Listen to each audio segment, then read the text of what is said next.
Raider Nation, what's going on? You are watching our post-game reaction to the Raiders' loss 36-20 against the New England Patriots. So what I want you all to do right now, give me your one-word reaction to the Raiders' loss versus New England.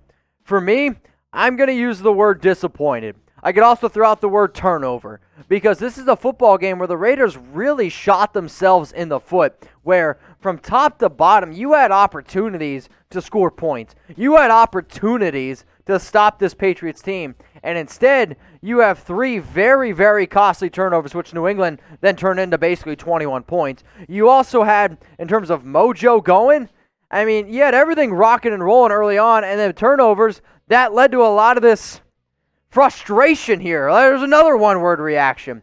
So Derek, sure, he had 261 yards, 2 touchdowns, 24-32. I don't give a shit. He had a bad fumble, which led to a Patriots touchdown. Then he had another bad fumble near the end of the game where he decided to take a 7-step drop, which led to a safety, then basically led to a touchdown. I mean, from top to bottom, Derek, you're going to look at the numbers and you're like, well, he had an okay game. He didn't. This was a dink and dunk type of offense. I'm going to point my finger at John Gruden, and I'm going to say, what the heck happened to our offense? And overall, I think this comment here from Raider Joker is exactly right. Our youth showed up today, and I 100% agree with that. Yes, I understand you didn't have Henry Ruggs, but the Patriots were a lot more polished, and they were a lot better coached today. Bottom line. So it's frustrating. Definitely frustrating. So what I want you all to do is continue to use hashtag Raiders, and I see a lot of people wondering about Henry Ruggs. The reason why Henry Ruggs missed week 3, he was dealing with a hamstring injury, dealing with a knee injury, and we can all agree he didn't look 100% healthy last week, week 2, going up against the Saints where he had only 1 catch for 4 yards. So this week, you say, hey, Darren, you need to step up. Didn't do anything this entire game.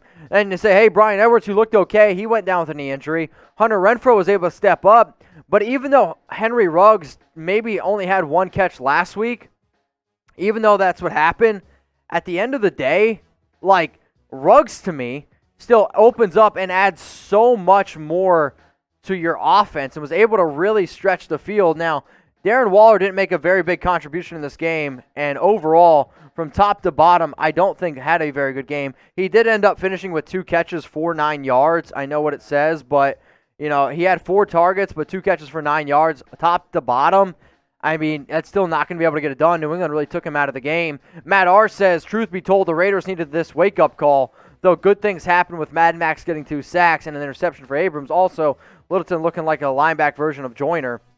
Littleton doesn't look good. You can say what you want. Cory Littleton right now looks very, very bad.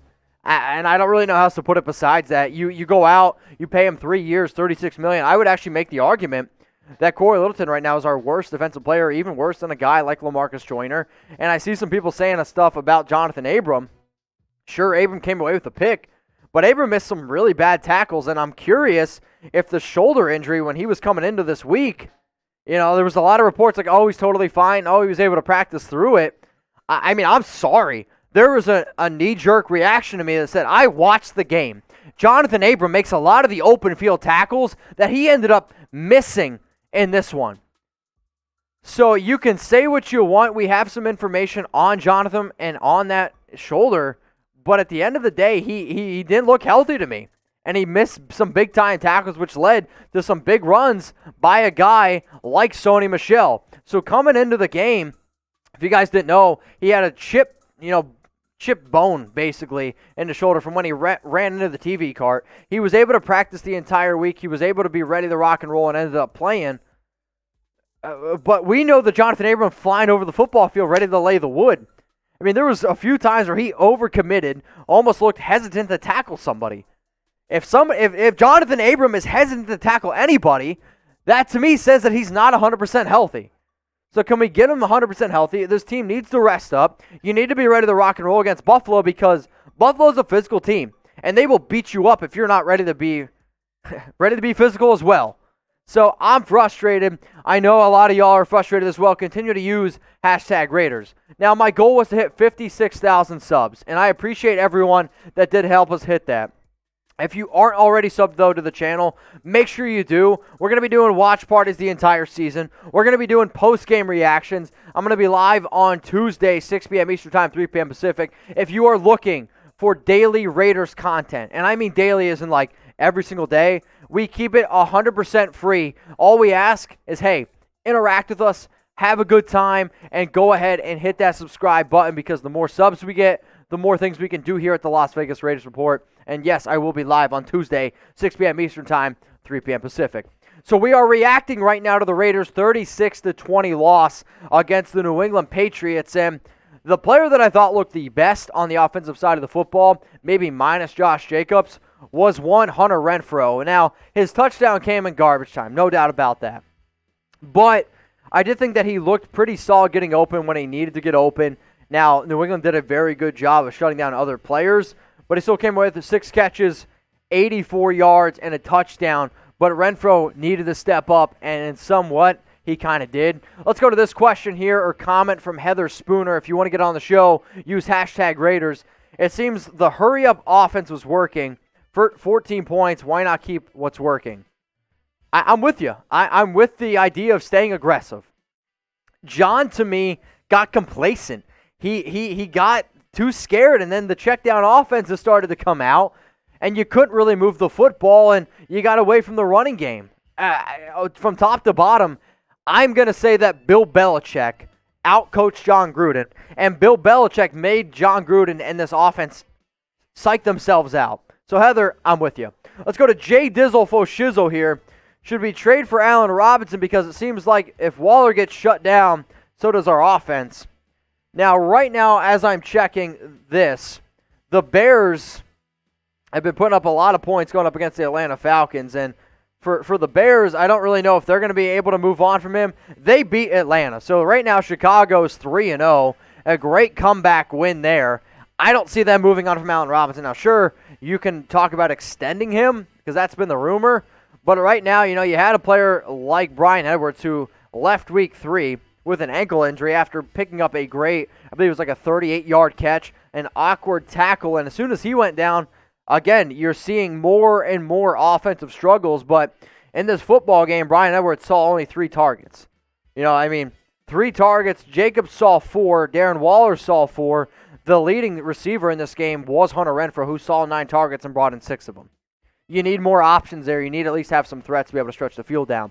So let me hear it. Name a Raiders player that needs to step up. If you want to be able to come away with a win against the Buffalo Bills in week 4, give me a player that needs to step up. I don't care if it's on offense. I don't care if it's on defense. For me, I'm looking at you, Cory Littleton. I'm looking at you, Lamarcus Joyner. And you know what? I'm looking at the entire Raiders offense, because today was a lackluster effort on offense. And I'm seeing Alex says Cory Littleton. Chevy says Littleton. This is one of these situations where when the Raiders went out and got Cory, I was super excited. I was like, this is the best coverage linebacker in the National Football League. And he's been bad. The only good defensive player I'd say this week, I'd give a B grade to Abram because he did have a pick. And then Maxx Crosby had 2 sacks. But even Max had a boneheaded offsides penalty against him. Can we get more out of an Erik Harris who continues to just not be a starting caliber safety? I'm wondering why somebody like Amik Robertson was a scratch. Like, the fact that Amik Robertson was inactive in this game is frustrating me. Like, now maybe if Lamarcus Joyner was playing well, but Joyner in this secondary hasn't been playing well. So why would you make Amik Robertson inactive? That doesn't make a lot of sense to me. I'm looking at guys like Gruden. You got to be more aggressive. You got to be able to be willing to at least have the threat to stretch the ball down the field, because what you saw was the Patriots were like, okay, you're not going to throw the ball down the field. I'm just going to come stack the box up with 8 and then force Josh to beat me. It was just a very, very frustrating game. So if you guys want to continue to use hashtag Raiders, we are doing a live post-game reaction. Like, this is literally right after the game. And if you missed it, make sure that you're always watching our watch parties, and make sure that you are subscribed and tuned in for our post-games reaction. I see Juan Real says Derek Carr sucks. I'm not going to go that far, but this was by far his worst game. Winter says, I think the Raiders need help in the defense, Mitch. Totally agree. I mean, this is, again, another game where they give up over 30 points. Now, not all the points were due to the defense. I thought the defense played well in the first half, and even, honestly, some of the third quarter, But this game was 13-10 at halftime. 13-10. And then the Patriots, they come out, they go up and down the field, up and down the field, up and down the field. You got a touchdown, field goal, touchdown. And then sure, the last touchdown was, basically Derek Carr's fault. But, I mean, you can't win football games turning over the ball as much as the Raiders did, plus not converting in the red zone. Like, that's the main story here. The Raiders really, really shot themselves in the foot. All right, let's get back to some questions and comments. Arlie, 0308. Mitch, did you see any adjustments from the first half to the second? Not really. I mean, honestly, not really. I give a lot of credit to John and this team early on in the season because I thought they did make a lot of corrections because last year the third quarter was the quarter that killed us. This was just, to me, a team that looked very young and very inexperienced, and it almost looked like a fighter when they get hit in the mouth and they kind of get rung. That's what it looked like here for the Raiders. Let's go to Nathaniel Rubio. Appreciate you for the question. Gruden needs to step up, also play Amik. Joyner sucks. We've seen it for 3 weeks this year. We saw all last year. Lamarcus Joyner is not a slot corner, so either you make the adjustment or, yes, you need to move on from him. But why have Amik Robertson inactive in this game? That makes zero sense to me. So I'm with Nathaniel at this point. If Lamarcus can't get it done, you got to make a transition. You got to move on from somebody. You got to make a change. And if it's Amik, go with Amik. Now, I will say this. I think if you can get back Nick Kwiatkoski in Week 4, and there was a report out there that said Trent Brown and Nick should be able to go in Week 4, my belief is I'll believe it when I see it. But the fact that he has been out, and the Raiders defense has definitely been hurting without Kwiatkoski, and right now, when we saw the brief, a little bit of him in Week 1, he was by far the Raiders' best defensive player. Another player that I just mentioned was Trent Brown, who again missed another week here. He has played in only 10 plus snaps in 10 of 19 games.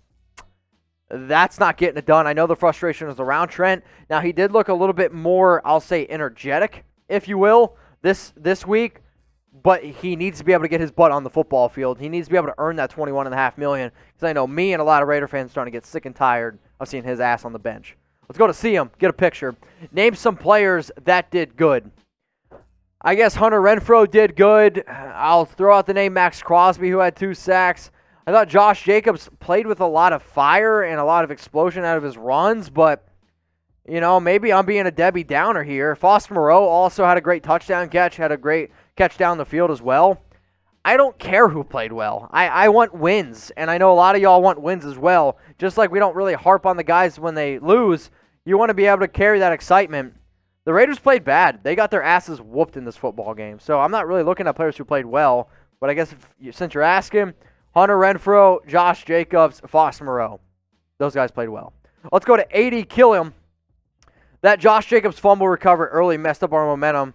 What's with that? I agree. I don't know if it was a fumble. I understand what the ruling was, but at the end of the day, 16 carries for 71 yards and a fumble, and the fact that the Patriots were able to take that fumble, turn it into a touchdown, and really changed a lot of the momentum. That's what this football game was, momentum. And you saw the Raiders have a great touchdown drive at the end of the half, had all the momentum on their side, 13-10, marching down the field, and then a costly fumble. That's not going to get it done. So I am going to try to keep my spirits high here, and win or lose, it's always going to be Raider Nation for life. I'm going to rep my silver and black, and I'm going to wear it the entire week, and I hope every person that watches this video, every single person that watched my live stream, that you come back with me Week 4, and we come back and cheer this team on. Because, yes, it is a loss, but this is still a 2-1 football team. A team that 2 out of 3 weeks I thought has played okay. And the fact now that you're going to go up against Buffalo, they do need a lot to go right for them. But it is Raider Nation for life. Always remember that. Let's go to this next one coming in here from Winter. Mitch, Raiders got outscored in the second half, 23-10. And honestly, they're lucky it was only 23-10 because New England absolutely outplayed them in the second half. Let's go to Fernando Contreras. What's up, my dude? Teams that win have mobile quarterbacks. Is it time to move on from Carr? I think your cap's on her for one. And teams that have mobile quarterbacks, I mean, sure, that is the trend. But Derek Carr making $21 million is actually an absolute steal in today's National Football League. But is it time to move on? No. Carr played well the first 2 games. He had 1 bad game. Let's see what happens, throughout the season. I'm also going to say, well, we also saw Derek with a very talented offense, what he was able to do. This week he didn't have a lot of his pieces, and we saw a lot of the old Derek. So maybe Derek just needs some offensive weapons. Do you think Gunther will be fired? The only way Paul Gunther gets fired is if the first chance is if the Raiders are 2-3 going into the bye and they continue to give up a lot of points on defense, or if you're looking at like halfway through the season, it's an absolute meltdown. But I did say early on in the year that I think Rod Marinelli would be the Raiders defensive coordinator by the end of the season. Kevin Robbins, you're next up here on the Raiders Report. Can we get rid of Trent Brown and get somebody who actually wants to play? Can you get rid of Trent Brown? Sure. If you cut him, it costs you $21.5 million to cut him. If you trade him, it costs you $21.5 million to trade him. So basically, the only way you're trading him or getting rid of him is if another team wants him. I hate to break it to you, nobody's going to want to trade for Trent Brown right now because they understand that he's not playing as well. Now, for the Raiders, if you want to move on from him next year, it does save you $14 million because he carries a 0 against the cap next year. But this year, Trent Brown, he is going to be a Raider. That's not changing. Let's go to Elias here as good a pick. Do you think we should pick up a safety from free agency? I've only been saying it for 2 weeks. You can hate on Earl Thomas all you want. I'll take Earl Thomas over Erik Harris any day of the week on the football field side. Now, sure, his locker room presence, not great. But a guy like Eric Reed, I'll take Eric Reed over Erik Harris. Like, you can't sit here after 3 weeks of football and look me in the eyes and look every Raiders fan in the eye and say, you know what? Erik Harris is playing good. You know what? Lamarcus Joyner, he looks pretty good. Oh, you know what? That Cory Littleton guy, he's playing pretty well. No, you're lying to yourself. You can't keep lying to yourself. You need to be able to make a change. Now, we do have this awesome offer going on right now with these Raiders face masks. You can go to chatsports.com/Raiders masks where these are normally $25. They are on sale right now for $18.74. Now, maybe $18.74 is a little bit of a stretch out of your pocket. Well, you can also get this 2-pack here for $13.29. So, I don't know about you. I'm always going to rep this team. I'm going to do it till the day I die. And if you guys want to be able to rep them all the entire week, going into week 4 against Buffalo, I hope you're doing it with these Raiders face masks. Go to chatsports.com/Raiders masks. That link is going to be available in the comments. It's also available in the description. Now,